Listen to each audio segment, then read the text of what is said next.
I remember Zack told me, it actually reminds me, he said, this is the best thing that's ever going to happen to you in your career. And like at the time I was like, okay, but it truly was. Welcome into First and 10 presented by JCPenney. It's week 4, Cowboys, Green Bay Packers, and of course, it's only right to have star offensive lineman, other known as Big Money, Tyler Smith, with me in studio. I mean, 4-year, $96 million extension. I got to start off the top, man. What did that mean for you professionally and personally? I mean, I thought it was huge. Obviously, it was a lot of hard work that went into it, and there's a lot to still be done. But to see how much the team values me and how much they want me to be a part of the future, that was really an honor.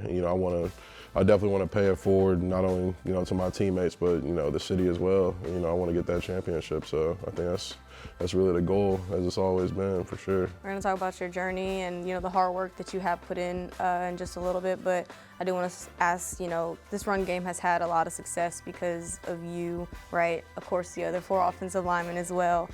What's been working for you guys up front?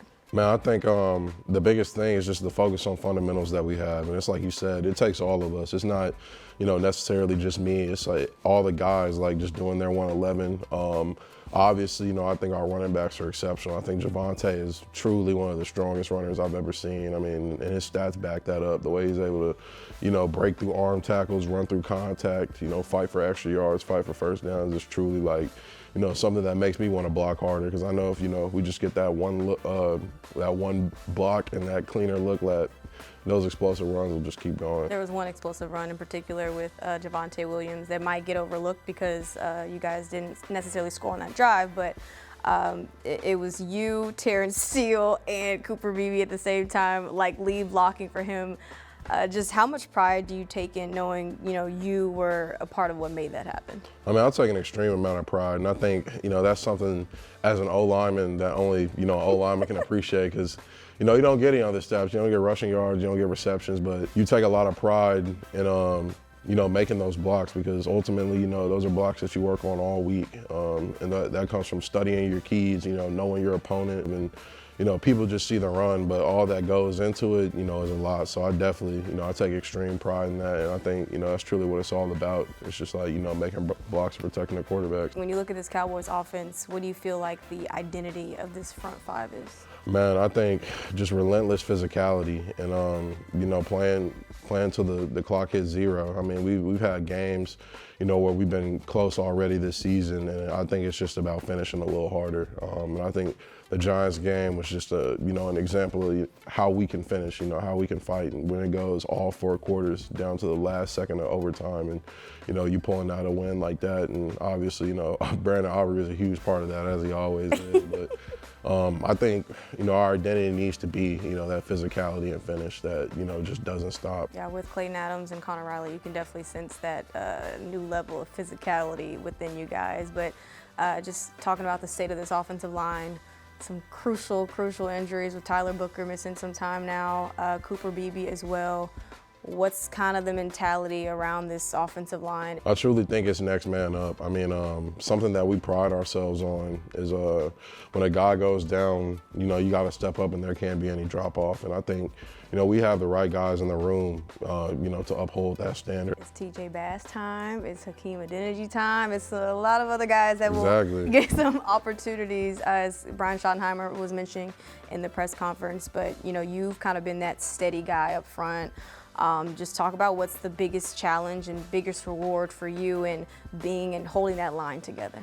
I mean, I think it's just being consistent in everything that I do. Obviously, I think in football, things change week to week, and you're always going to be going through different challenges week to week, whether it be your body, whether it be, the opponent you're facing, whether it be guys being up and down. You might be playing next to a guy you haven't, necessarily played next to.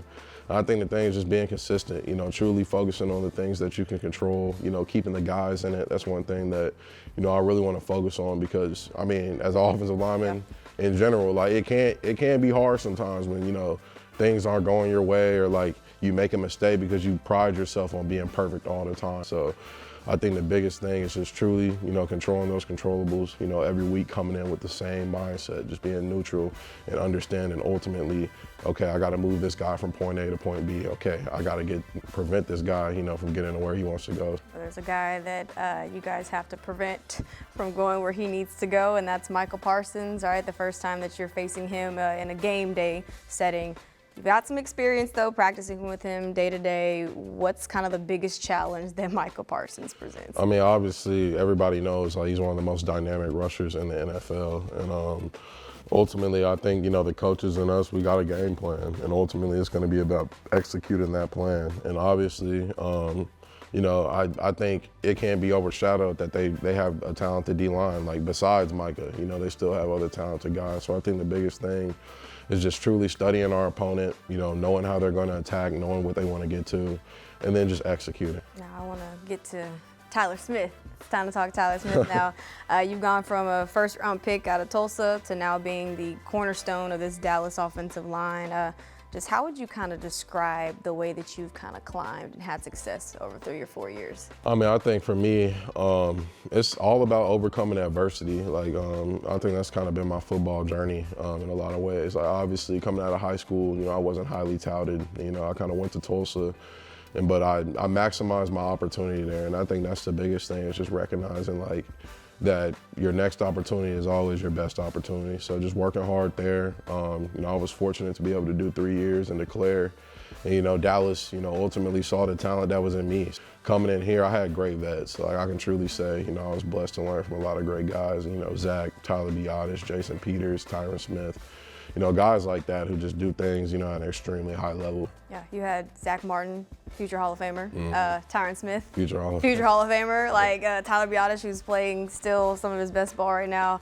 How important was it for you to have guys like that to kind of help you professionally earlier in your career? I think it was extremely important, and I say that because it's one thing, like, the information that they tell you, like, okay, like you might want to focus on this, like your hands doing this or your feet doing this, but, to be able to see them come into work every day, like to be able to see how they worked, and I'm like, okay, like, if I felt some type of way about something I was doing this week, I'm like, man, like, I just don't know if my hand is where it needs to be. I literally have, a Hall of Famer on the other side that, I can just literally watch and be like, okay, like, if I do it like that, I can probably, I'll probably be all right. So, like, just, I think they truly, they gave me confidence, like, early on, just to be able to go out there and, play next to them. What's been the key to maintaining your dominance and your level of play? I mean, just being consistent. Like, when it comes to, taking care of my body off the field, taking notes, studying, like, and that's something that, I can trace back to those guys. Like, I can't name a time when Zack Martin didn't have his notebook out, like, in his long career. Like, I swear to you, every day, like, had his notebook out, was taking notes, was being attentive, like being intentional about everything he did, showing up to the building, doing his lift, things of that nature. And it's really the little things. Like, if you focus on the details, like, it makes it easy to see the bigger picture. And it wasn't easy. Obviously, you played left tackle. They moved you over inside to left guard.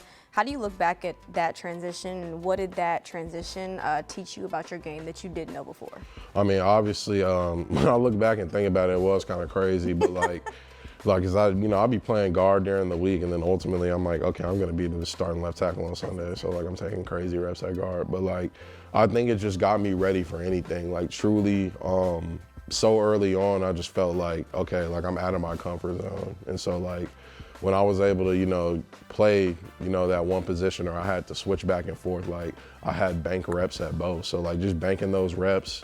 I remember Zach told me, it actually reminds me, he said, this is the best thing that's ever gonna happen to you in your career. And like at the time I was like, okay, like, but like it truly was. So Zach told you that this was gonna be the best thing that was gonna happen to your career. He did, he truly did. Did Tyron ever weigh in as well and say, I feel like you play better left tackle, left guard? Which did they prefer? So when Tyron was healthy, he came back to Jacksonville game, and I was for sure like, okay, like I'm finna go to left guard, and like I don't know what we're gonna do at right tackle because he still was injured. But like I was like, somebody else will play right tackle. But ultimately, like they kept me at left tackle, and like Tyron like stepped up and played right tackle, and I feel like he made that sacrifice for me because he saw where I was trending. Like he was like, he's like, you're doing, you're ascending in your spot, like you're learning, you're getting better every week. Like he said, I don't want to mess up your progression, and like that was huge for me, just like to see him like, recognize that and, be willing to step out of his comfort zone. He played it his rookie year, against some dudes for sure, but like to be like a Hall of Famer and be like, okay, like I'll go over here, like so that the kid can play over here is like, it's pretty crazy. You don't see that often either. You don't see that often at all. In real life in general, like people that have been seasoned in anything, kind of taking a little step back because they see maybe a younger guy, younger woman, kind of trending. So I think that's pretty dope. Yeah, that's pretty dope. Yeah. Him making sacrifices. Your mom also, Miss Patricia, as well, making some sacrifices. That cannot be understated, guys. Talk about just how much, I know you've always talked about your mom and how much she's meant to you, but just tell people, how important has your mom, played a role in who you've become today? I mean, I think she's been, extremely important. I think that people should know that if it wasn't for her, I really wouldn't be, sitting here. Like, my mom actually got me into football as a way to like, keep me active and like just keep me into something. And, she dedicated a lot of her time, ultimately to me and my brother, becoming the best version of ourselves we could be. And she was a school teacher, so like, ultimately, like her schedule and my schedule were like almost identical. And she had to, stay longer, and then she would have to come straight from work, drive us to football practice and like do this. And she did this for years, like track and field, basketball games, but all of it was, for us to ultimately, get the biggest step in life that we could get, like, get the biggest kick up. So, man, like I truly, her work ethic, the way that she attacked every day, her coming home, cooking dinner, cleaning up, because I'm not gonna lie, I'll be transparent, guys. Like, I wasn't big on chores. Like, now I understand the importance of it. The truth comes out. It does, the truth comes out. And, she, during some of the hardest times in my football journey, she's truly like spurred me to action. I remember in high school, like when I switched from D-line to offensive line, like I was like, I was obviously extremely upset. Like I had a lot of passion, like my heroes were like, J.J. Watt and like Warren Sapp, John Rambo, all those guys. So like, I truly envisioned myself like being a D lineman, but she was like, what are you gonna do, quit? And like, I was like, hold on, I'm like, wait a second, like, like she didn't raise a quitter. So truly like, I'm extremely thankful to her. You mentioned the sacrifices that she kind of made in order to allow you and your brother to succeed. How much of your own drive and toughness kind of traces back to her example? I mean, a lot of it. It comes from, even when I was just a kid, like, just seeing how hard she worked, and then like as I grew up and I was able to truly like comprehend the magnitude. It was like when I went to college and like ultimately like when I got my first part-time job in high school, I'm like, man, like I'm kind of tired. Like after like being like coming home from work and like, ultimately, having to be responsible for two little human beings and like just, ultimately like when you done worked all week and you got to get up at like 7 a.m. at the crack of dawn and, take them to these football games, and like just seeing how consistent she was with it. Like we were never late. Like she always showed up for us. And I think that's something that I've always wanted to, and always like, harped on, in my professional and in my, my life outside. Like I always want to show up for people. Like I want to be a man of my word, and ultimately, I want to be accountable. I'll ask my final question. What does a successful 2025 season look like for Tyler Smith? Man, I think ultimately, the goal is always to hoist up that Lombardi trophy, but I think it's to get better every day. I mean, to come into the building, with the guys and just grind and, build that pyramid piece by piece, ultimately where we want to be. And if we get, 1% better every day, I think, the cards will lay where they lay and we'll be satisfied with what happens.